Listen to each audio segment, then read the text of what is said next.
Saudara, meski di masa pandemi tidak menyurutkan niat warga untuk tetap melaksanakan pernikahan. Namun berbeda dengan warga di Kecamatan Krungsabe, Kabupaten Aceh Jaya, yang mana jumlah warga yang melakukan pernikahan menurun sejak masa pandemi.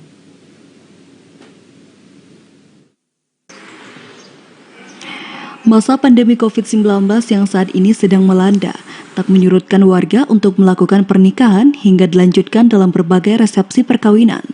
Namun berbeda di Kecamatan Krungsabe, Aceh Jaya. Berdasarkan data yang didapatkan, jumlah warga yang terdata dalam pernikahan terjadi penurunan. Seperti pada tahun 2020, warga Kecamatan Krungsabe yang terdata di kantor urusan agama kecamatan setempat hanya 80 peristiwa. Sementara untuk tahun 2019 terjadi pernikahan mencapai 130 peristiwa. Sehingga jika dilakukan perbandingan, jumlah warga di Kecamatan Krungsabe mengalami penurunan dalam pernikahan secara hukum negara selama pandemi COVID-19. Kepala Kantor Urusan Agama Kecamatan Krungsabe, Tengku Sanusi mengungkapkan, kegiatan pernikahan yang dilakukan selama pandemi COVID-19 berbeda jauh yang dilakukan sebelum wabah ini melanda.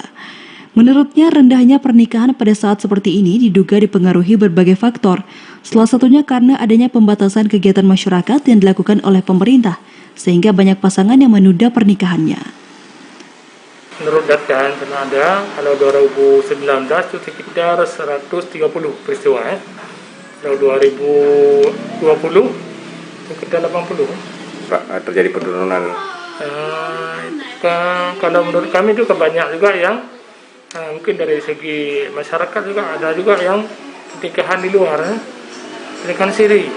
Kemudian satu lagi banyak yang mungkin warga yang rekomnya keluar, di luar Kecamatan Krungsabe. Rendahnya data yang melakukan pernikahan di kantor urusan agama Kecamatan Krungsabe juga memiliki berbagai alasan, seperti pernikahan yang tidak tercatat oleh negara, dan ada pula yang melangsungkan pernikahan di luar Kecamatan Krungsabe. Dari Aceh Jaya, Musliadi, TVRI melaporkan.